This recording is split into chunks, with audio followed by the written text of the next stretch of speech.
Olá, meus irmãos, que a graça e a paz do Senhor Jesus seja sobre a sua vida. Meu nome é William, sou missionário da Igreja Presbiteriana do Brasil e hoje quero dar continuidade com o nosso estudo no Catecismo Maior de Westminster. No vídeo passado, nós vimos um pouco a respeito da revelação geral e da revelação especial de Deus. Revelação geral essa que Deus se revela a toda a humanidade através da sua criação, através das coisas criadas, nos deixando indesculpáveis diante dele. Então, nós recebemos uma revelação de Deus, mas essa revelação geral não é suficiente para nos salvar. Por isso a necessidade de uma revelação especial, onde Deus se revela detalhadamente e nos ensina como sermos salvos, através de quem nós somos salvos e por intermédio de quem essa salvação chega até nós. Então, para isso, foi necessário uma revelação especial, e essa revelação é a Sagrada Escritura, que através do Espírito Santo chega ao nosso coração e é compreendida por nós. E essa Sagrada Escritura, ela nos revela a verdade de Deus e Cristo Jesus nos salva por meio da Sagrada Escritura, através do Espírito Santo, que é quem nos revela essa tão preciosa verdade. Mas a pergunta de número 3 tem tudo a ver com isso, é a seguinte: o que é a Palavra de Deus? As Escrituras Sagradas, a resposta, as Escrituras Sagradas, o Antigo e Novo Testamentos, são Palavra de Deus, a única regra de fé e prática. Meus irmãos, essa declaração que a Escritura é Palavra de Deus, que as Escrituras do Antigo e Novo Testamento são Palavras de Deus, é algo que tem sido combatido, apesar de não ser a discussão. No século XVI, onde dessas confissões foram criadas, mas elas, do século XX principalmente, surgiu com a influência do iluminismo, com a influência do racionalismo.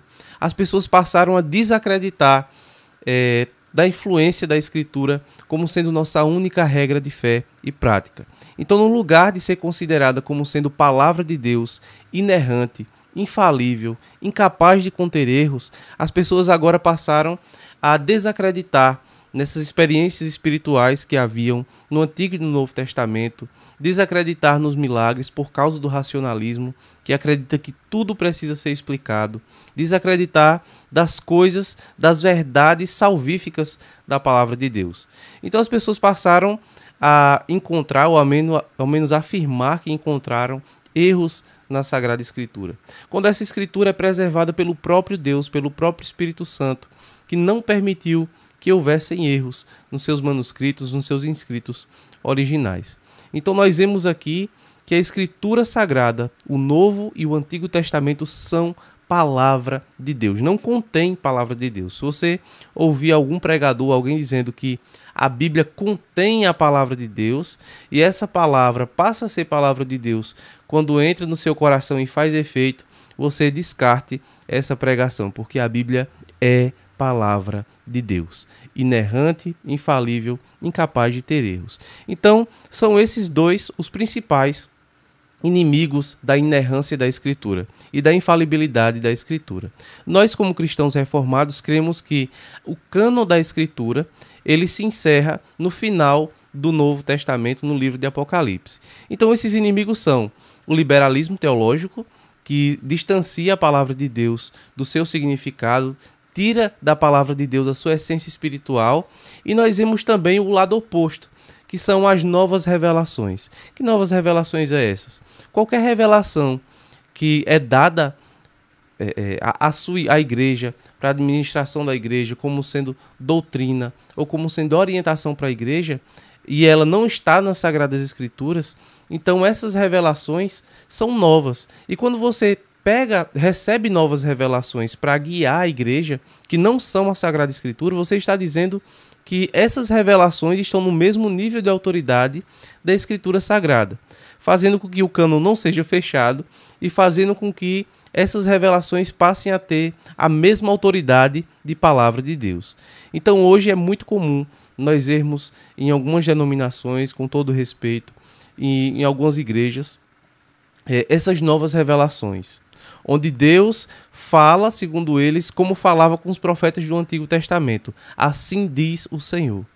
E se o Senhor realmente está falando através dessa pessoa, então o que essa pessoa está falando é inerrante e infalível no mesmo nível das Sagradas Escrituras. E por que isso é um problema? Porque a maioria das seitas, elas surgiram através dessas novas revelações. Elas surgiram através de visões de anjos, de visões espetaculares, assim, maravilhosas, tudo mais, mas que traziam sempre algo mais que não estava presente na Sagrada Escritura. Quando para nós a Escritura Sagrada é nossa única regra de fé e prática. E qualquer nova revelação que não esteja na Bíblia não nos é necessária para a nossa vida, porque a própria palavra de Deus, que é inerrante e infalível, já traz todos os princípios suficientes para nós guiarmos e orientarmos toda a nossa vida. Então, não vá para o lado do liberalismo, que acredita que não existem experiências espirituais e que a Bíblia contém muitos erros, que na verdade o Novo Testamento não foi nada daquilo que é descrito pelos apóstolos, que há na verdade um Jesus histórico, que há outro Jesus, que é o Jesus na descrição dos apóstolos. Então fuja dessas coisas, fuja dessas descrições que não são bíblicas, que não são verdadeiras e que não são fiéis. E também fuja dessas novas revelações que procuram trazer para você uma palavra que Deus não disse. Em Hebreus capítulo 1, vai nos dizer que Deus falou muitas vezes, de muitas maneiras, aos pais pelos profetas, mas nesses últimos dias, ou seja, nos dias em que o livro de Hebreus estava sendo escrito, nesses últimos dias, Deus decidiu se revelar pelo Filho. E o Filho é revelado a nós através das Sagradas Escrituras. Acreditamos em todos os milagres descritos na Bíblia, acreditamos em toda a revelação presente na Sagrada Escritura, mas descartamos, como cristãos reformados, como cristãos que seguem esses princípios bíblicos da reforma, qualquer nova revelação, qualquer revelação de Deus que não seja descrita nas Sagradas Escrituras. E como Abraham Kuyper dizia, se sobre as novas revelações, se estão na Bíblia, não são necessárias porque já estão na Bíblia. Se não estão na Bíblia, não são palavra de Deus e não são necessárias porque não estão lá.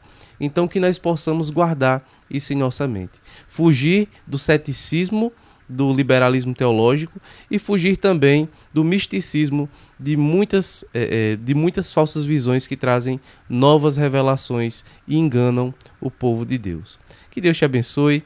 Espero que esse vídeo tenha sido útil para você. Que Deus esteja cuidando e abençoando a sua vida.